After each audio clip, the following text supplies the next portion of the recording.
श्री गुरुदेव दत्त. श्री गुरुदेव दत्त. श्री गुरुदेव दत्त. श्री गुरुदेव दत्त. गुरुचरित्राचे संपूर्ण पारायण करणे हे उत्तमच, पण वेळेअभावी किंवा इतर अनेक कारणांमुळे गुरुचरित्राचे पारायण करणे अनेकांना जमत नाही. अशा वेळीस पारायण करणे जमत नसेल तर फक्त ऐका. आपली नित्यकर्मे करता करता ऐकत राहावे. यामुळे गुरुचरित्राचे पारायण करण्या एवढेच फळ निश्चितच साधकाला लाभते. दत्तगुरूंची कृपा होतेच होते. श्री गुरुदेव दत्त. अध्याय 13. श्री गुरूंच्या कृपेने ब्राह्मणाचा उदरशूळ गेला. श्री गणेशाय नमः. सिद्ध म्हणाला, नामधारका, प्रयागातील वास्तव्यात श्री गुरु नृसिंह सरस्वतींनी एकूण 7 जणांना संन्यास दीक्षा दिली. माधव सरस्वती, बाळ सरस्वती, कृष्ण सरस्वती, उपेंद्र सरस्वती, सदानंद सरस्वती, ज्ञानज्योती सरस्वती आणि सिद्ध ही त्यांची नावे होत. त्यानंतर ते शिष्यांसमवेत बद्रिकाश्रमास गेले. तेथून दक्षिण यात्रेस निघाले. फिरत फिरत ते आपल्या जन्मगावी कारंजास आले. आपल्या आईवडिलांना व भावंडांना भेटले. त्यांनी घरोघरी जाऊन पूजेचा स्वीकार केला. माधव आणि अंबा यांनी त्यांना उद्धार करण्याची विनंती केली. श्री गुरु म्हणाले, मी तुमचा पुत्र असून संन्यास घेतला आहे, म्हणून तुम्हाला निश्चित मोक्ष मिळेल. तुम्ही काशी क्षेत्री देह ठेवाल. ते ऐकून श्री गुरूंचे मातापिता कृतकृत्य झाले. श्री गुरूंची रत्नाई नावाची एक बहीण होती. तिने संन्यास घेण्याची इच्छा व्यक्त केली. श्री गुरु तिला म्हणाले, तू पतीची सेवा कर, संसार कर.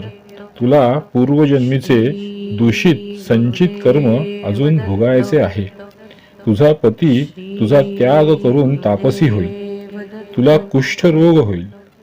त्या रोग जर्जर अवस्थेत माझे तुला पुनश्च दर्शन होईल. मग तू गाणगापूर क्षेत्री जा. तेथे भीमा अमरजा संगमावर पाप विनाशी तीर्थात स्नान केल्यावर तू पापमुक्त होशील. त्यानंतर श्री गुरु आपल्या शिष्यांसह त्र्यंबकेश्वरास आले. त्यांनी आपल्या शिष्यांना त्या क्षेत्राचे महात्म्य सांगितले. पूर्वी या ठिकाणी गौतमांसह अनेक ऋषी तपश्चर्या करीत होते. एकदा काही ऋषींच्या मनात गंगा भूलोकी आणल्यास लोकांचे कल्याण होईल असा विचार आला. त्यांनी एक मायावी गाय निर्माण केली. ती गौतमांच्या शेतात शिरून साळीचे पीक खाऊ लागली. तिला घालवून देण्यासाठी गौतमांनी एक दर्भाची काडी तिच्या दिशेने भिरकावली. अन्य ऋषींच्या मायावी शक्तीने तिचे शस्त्रात रूपांतर झाले. त्याच्या आघाताने गाय मरण पावली. या गोहत्येच्या पाप निष्कृतीसाठी ऋषीजनांनी गौतमांना गंगेला भूलोकी आणून त्यात स्नान करण्यास सांगितले. गौतमांनी आपल्या तपश्चर्येने शिवाला प्रसन्न करून गंगेला मनुष्यांच्या पापक्षालनासाठी त्र्यंबक क्षेत्री प्रगट होण्यास सांगितले. तेव्हा शंकरांनी गंगा अंशतः अवतीर्ण केली. गौतमांच्यामुळे तिला गौतमी असे नाव पडले. त्यानंतर श्री गुरु गौतमी काठची तीर्थक्षेत्रे पाहत पाहत मंजरिका या गावी आले. तेथील माधवारण्य नावाचा एक भक्त त्यांची नित्य मानसपूजा करीत असे. श्री गुरूंनी त्याला प्रेमाने दर्शन दिले. तू ही मानसपूजा नित्य करीत राहा. तुला दत्तात्रेयांचे प्रत्यक्ष दर्शन होईल. तुला ब्रह्मलोकी सद्गती मिळेल असा त्याला आशीर्वाद दिला. त्यानंतर श्री गुरु वारस ब्रह्मेश्वर या स्थानी आले. तेथील नदीत शिष्यांसह स्नान केले. तेवढ्यात पोटदुखी असह्य झालेला एक ब्राह्मण काठावर येऊन गडाबडा लोळू लागला. त्याचे अन्नाशी उभे वैरच होते जणू. तो फलाहारच करायचा. महिना पंधरवड्याने जेवला तरी पोटदुखी असह्य व्हायची.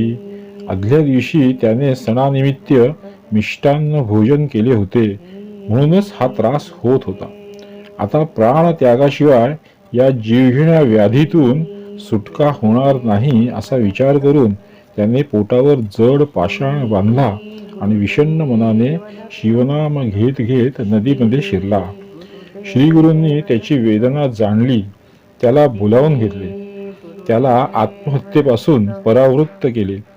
माझ्याकडे औषध आहे, आता तुझे दुखणे गेलेच असे समज, असे म्हणून त्याला धीर दिला. त्यावेळी सायनदेव नावाचा एक ब्राह्मण ग्रामाधिकारी श्रीगुरूंच्या दर्शनास आला. श्रीगुरूंनी त्याचे गोत्र, मूळ गाव आदीची चौकशी केली व ते म्हणाले, सायनदेवा, हा ब्राह्मण पोटदुखीने आजारी आहे. त्याला तुझ्या घरी ने व उडदाचे वडे, सांदणे आणि दुग्ध मिश्रित पक्वान्नांचे उत्तम भोजन दे. सायनदेव म्हणाला, माझ्या घरचे अन्न खाऊन याचा प्राण गेला तर मला नाहक ब्रह्महत्येचे पातक लागेल. श्रीगुरु म्हणाले, उगाच संशय घेऊ नकोस, मी सांगितल्याप्रमाणे कर. सायनदेव म्हणाला, स्वामी, या ब्राह्मणासमवेत तुम्ही सर्वांनी माझ्या घरी भोजन करून मला उपकृत करावे. श्रीगुरूंनी त्याला संमती देताच तो आनंदाने घरी गेला.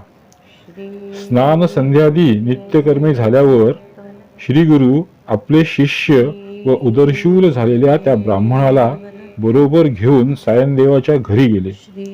सायनदेव आणि त्याची पत्नी जाखाई यांनी त्यांची पूजा केली.